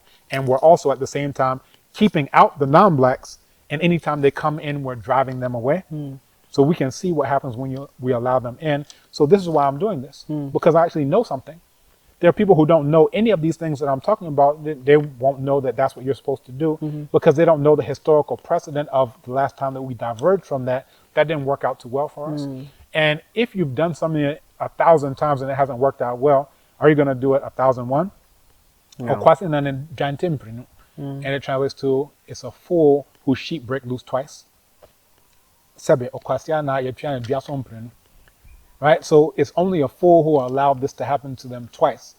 If you've learned the first time, then you should learn the second time, then this isn't working out for us. And we've seen all throughout the continent, anytime we allow these non-blacks to come into our lands, what's been going on? Whether that's Umzansi, apartheid, how did that work out for us? Is that cool? Right? Namibia, the very first concentration camps are in Namibia. How did that work out? How did them coming into the land of black people? How well did that work out for us? Right?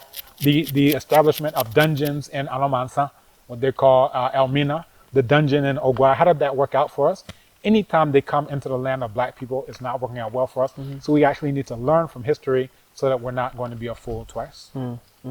I like that. Let's speak about the colonization of the minds. Look, spiritual colonization of the African deities, right? You mentioned something like that in our first interview, and I find it very interesting. You know, let's just go very deep into that kind of subject. There we go.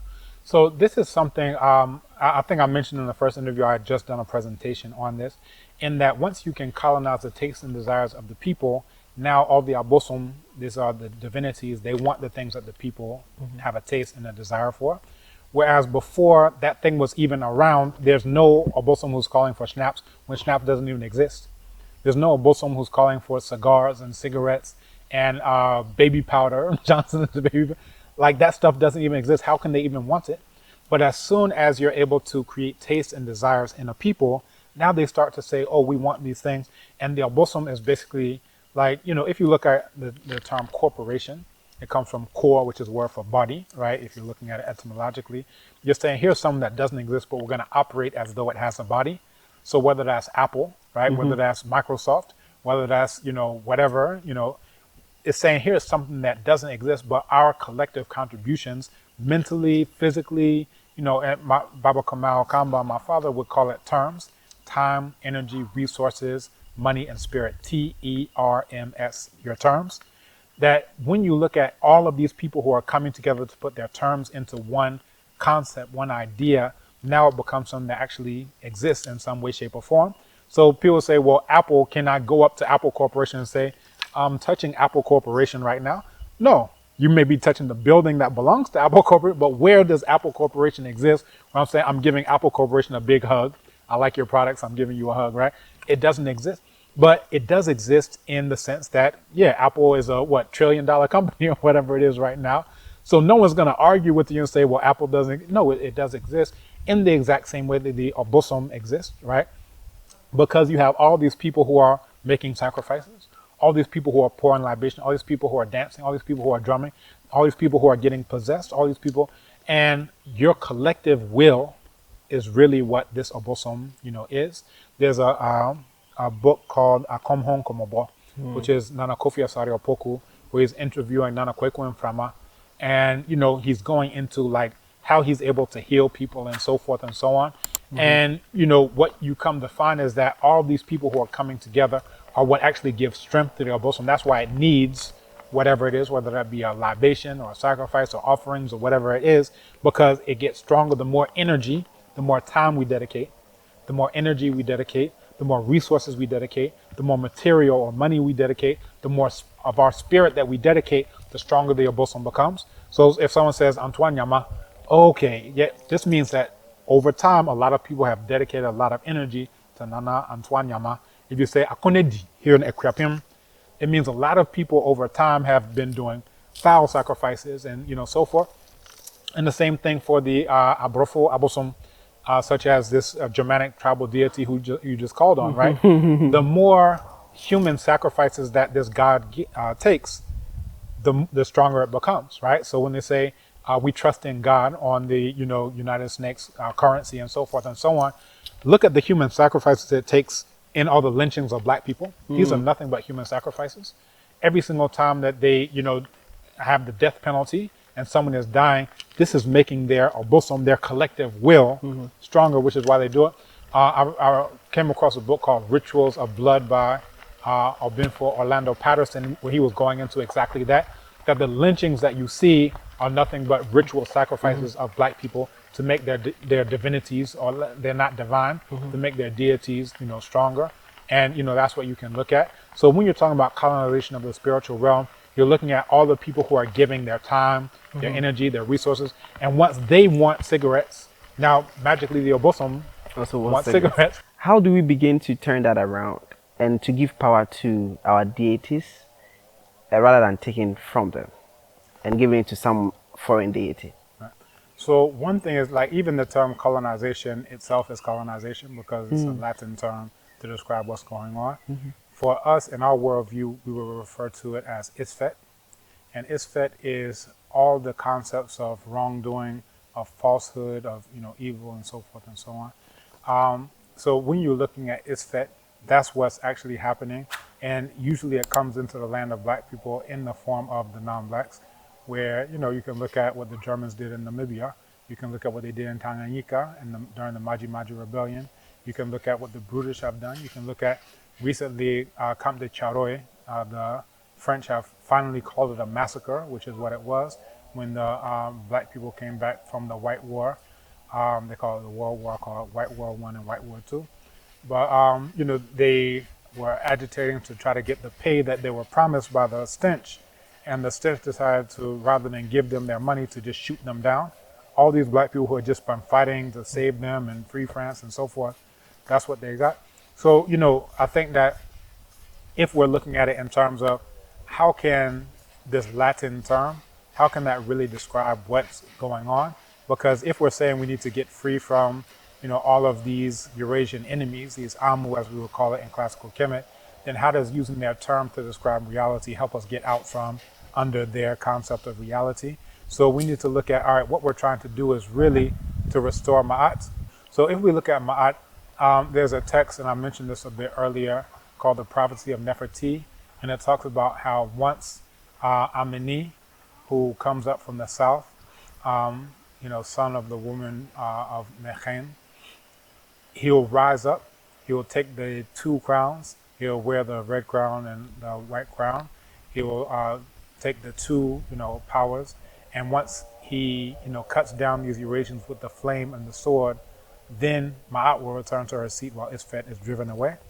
And if you want to understand Ma'at, some people translate Ma'at as truth, as justice, as righteousness, as harmony, as order, as balance, as reciprocity. I think Ma'at is more than justice or any of those terms, but let's look at justice, for example. So if you look at justice, like in the United States where I was born, they have something called the Department of Justice. And the Department of Justice is sitting on land that was stolen from the people who it belonged to. What's going on here? You have a Department of Justice where you have the image of this blindfolded white woman, with a sword and then with scales. Of course, that imagery is stolen from Ma'at because Ma'at is represented by scales and the balance and so forth. So, you have that. But when you look at this so-called Lady Justice, it's really a perversion of what Ma'at actually is, because all the things that are going on in the name of justice are, they'll kill black people and say, look, justice has been served, right? They'll look at, black people who are rebelling against enslavement, and then they'll kill them off, and they'll say, yes, we serve justice.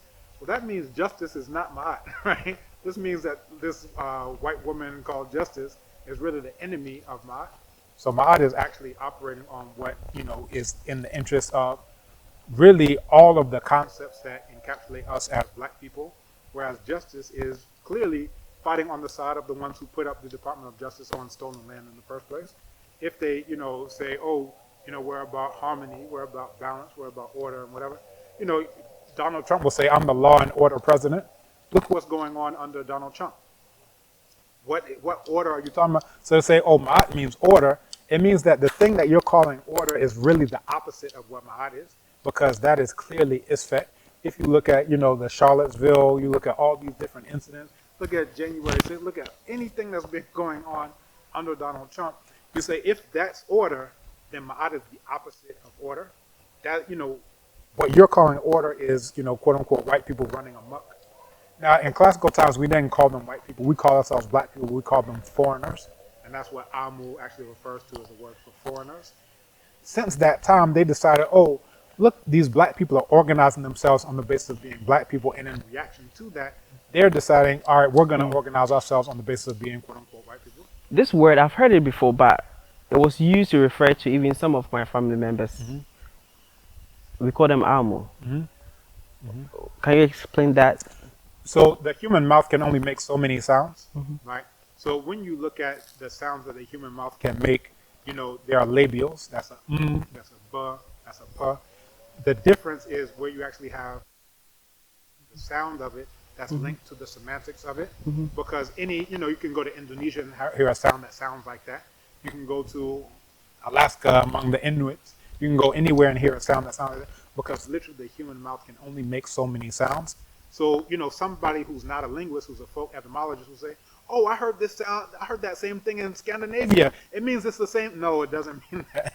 It means that your mouth can only produce so many sounds, and there's a chance that you can have a CVC structure, an open syllable, where you have, VCV, where you have an open syllable, where you have a vowel, a consonant, and a vowel, and it, comes out that way.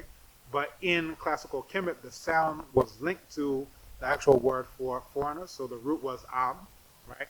This is someone who is foreign. It's represented by a throw stick that is used also as a determinative for foreignness, right?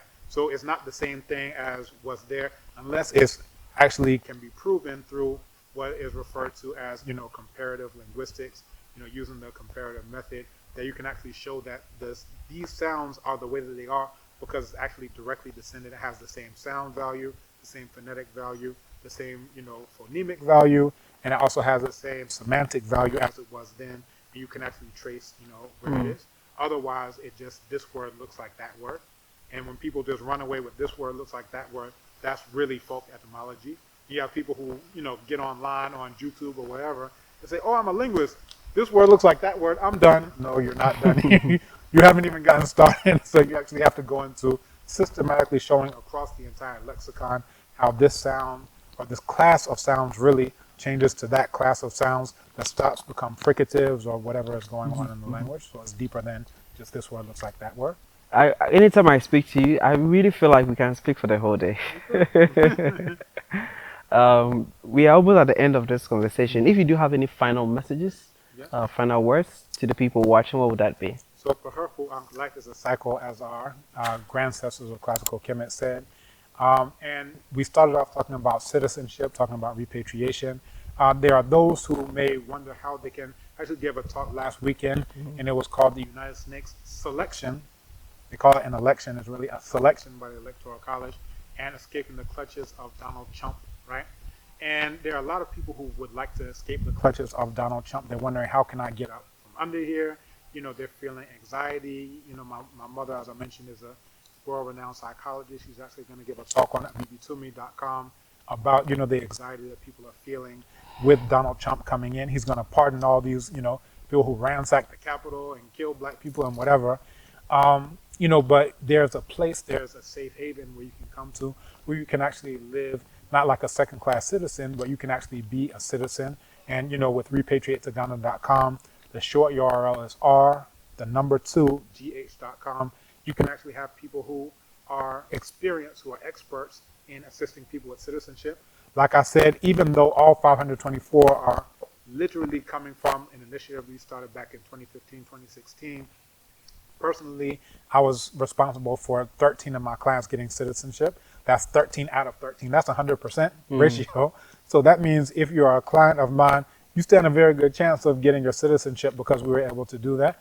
And as a matter of fact, my last two people, the Minister of the Interior himself came down to the migration office inside of the ministry, and he said, make sure you process these people today, right?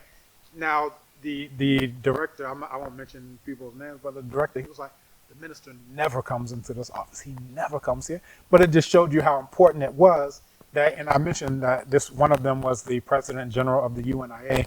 Another one is an expert in cybersecurity and so forth. That, the people who are bringing to bear are not inconsequential people. These are people who are going to make an impact, going to make a change. And, if people are complaining about the CD doesn't have value, these are the people through the works that they're doing that are going to make sure the CD gets stronger. These are the people who are going to change the economy. These are the people who are going to provide jobs. These are the people who are in industry, whether that's tech industry, whether that is in agriculture, whether that is in, restaurant, whatever they're doing. These are the types of people who we bring through Repatriate to Ghana, right? I have somebody else who's making big waves in the honey industry through beekeeping. I have people who are doing all types of amazing things. And, I would encourage any of those who are looking for guidance, who are looking for direction, come to Repatriate to Ghana. There are those from the historical diaspora. There are Ghanaians who are born and raised in Ghana who are working together in order to ensure not just citizenship, but anything that you require assistance for. We've assisted people in acquiring vehicles and saving them over $5,000 on a vehicle purchase. One I mentioned previously, he had a budget of $17,500 for a used truck, right? And what we were able to do is get him a truck for $12,300.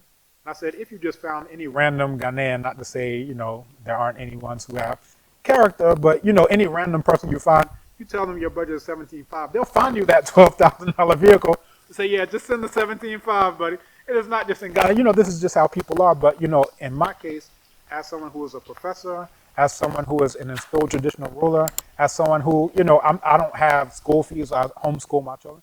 I don't even really need, I'm begging for money. I'm trying to look for this. I'm not living paycheck to paycheck. I'm doing this because back in 2016, I had the choice to say, I don't care whether anybody else gets citizenship. I got mine. But I decided to, even behind the scenes, go into the Center for Migration Studies, be advocating, be fighting for others, because this is really the fulfillment of our destiny as a people to make sure that we're restoring Ma'at and to make Kemet black again. So Repatriate to Ghana, Sankofa Journey. We take people all throughout Ghana. That's sankofajourney.com. We have our own website for video sharing, abibitumitv.com. This is your personal invitation to get 90% of all revenue rather than whatever pennies YouTube is throwing at you. We have abibitumi.com. You can download the apps where you can interact with Black people from throughout the world, thousands and thousands and thousands of Black people from throughout the world who are about Black liberation. So, we have a lot good that's going on, and we encourage you to take part. And again, repatriate to Ghana. Stop building up the land of our enemies and start building up the land of Black people, because you have a choice. And for those who may not have heard it, look at a speech called The House Negro versus the Field Negro. I have a section of the speech that I posted to Abibitumi TV. You can actually see, and I'll ask you when you hear it, which one are you? Which one do you want to be? And which one are you really? Are you the house Negro who is assisting the enslaver and raping, pillaging, plundering? Or are you the field Negro who is burning that house down in order to ensure the liberation of Black people? Some of us are the field Negroes who are out of the house and are building up the land of Black people to once again make Kemet Black again. I like that. Your outfit is always unique. You had a different outfit the first time we did this interview. I have a lot of outfits. And now, and you explained. I'll take you inside so you can see. Yeah, and you explained them to me. Yeah. But I want you to explain this briefly before we end the conversation. Okay. So this is Bodria. Bodria is, this particular one was given to me by the spiritual head of all the Asante people. This is the Nsumankwahine, Nana Bafo, who's a very good friend of mine. Is that a human hair on there? No, this is horse. Horse, okay. Yeah. It's a very good question that you asked, because humans, Black people, this is what our hair is like. Yeah. If you see anything like this is fur, and this is for any other type of mammal. Okay. If you think You say mammal, meaning mammal. I've seen Caucasians with this hair. So what are you saying? You'll figure out what I'm saying. So this is actually for a horse. It's a symbol of authority. So when I went to the Nsumankwahine, as I mentioned, we have the Sankofa Journey. This has been operating since 1998, where my mother takes people all throughout Ghana. It was the first time I came to Ghana. And we got audience with the Nsumankwahine. And he gave everyone who came to him a gift, whether that's a piaba or a fertility doll. Specifically, he gave this, which is a symbol of authority, knowing that I'm a traditional ruler here in Ekwapim. And there's a linkage to Ekwapim through Okomfanoche, because Okomfanoche was born in Okugwa. And he, of course, did all of the great things that he did in Asante. So there's even a link that I want to bring together the Okriapirhene, who we gave an award at the last Abibitumi Conference on Black Power. And with the Nsumankwahine, I have an economic venture that I want them to collaborate on. I won't say much until, the time is right, but I want the Okriapirhene and the Nsumankwahine, of course, with Otumpo, to work together on something that would be very special to link Okomfanoche. So be on the lookout for that.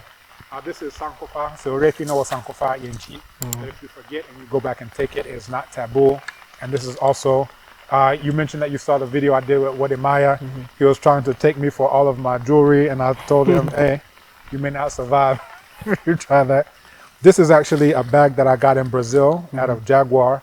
And King Soma, who's my griot as a traditional ruler, he put the cowries on it as well. This is another sword, right, which is made out of bone. He also did the cowries for this as well. This is also bone. This was my father's. You see Jinyame and a Kiaba on it. And when he transitioned, of course, the things that were his became, an inheritance for me.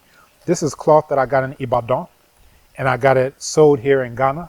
So a lot of my outfits are Pan-African, to use that term in nature, where I'll get the cloth from one place, whether that's Ethiopia or Nigeria or Mali or whatever, but I may get it sewn, and get embroidery like in a Ghana type of style or so forth. So it's intentionally Pan-African. When we go through the house, you'll see the house is intentionally Pan-African, to use that term. In terms of, it has parts of Dogon cosmology embedded into it, parts of Yoruba cosmology embedded into it, part of Bakongo cosmology embedded into it. You have 4 different creation stories of classical Kemet embedded into it, the Basongi of Congo embedded into it. So it's quite intentional in the sense of, once we know something, that should have an impact on what we build. I have people who brag, they say, oh, this house I have in Ghana, it could be anywhere. It could be in Miami. It could be in Hollywood. That's embarrassing. that's truly embarrassing. There's nothing about your house that lets you know this is for black people, by black people, and in the land of black people. The only thing that's black about it is the location. That's a shame. That's truly embarrassing.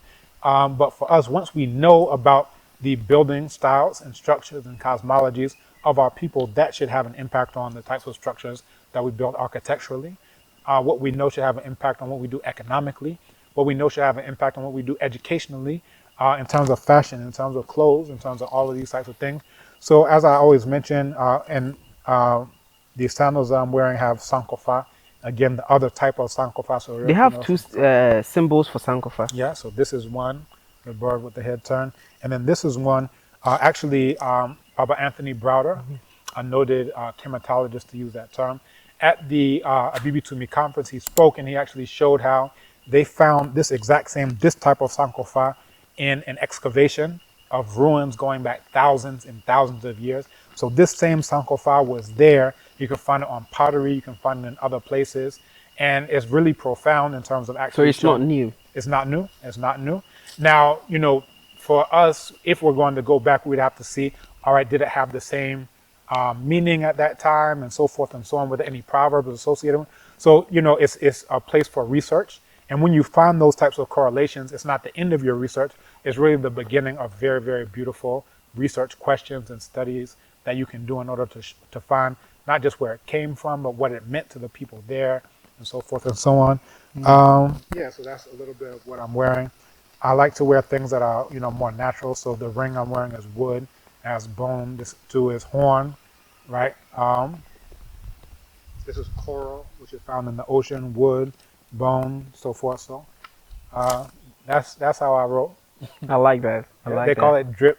So I think my drip is dripping. Very Pan-African drip. There we go. Intentionally so. Yeah. And when you say, you know, Pan-African, like what I'm doing, what I'm wearing is always intentional in that regard.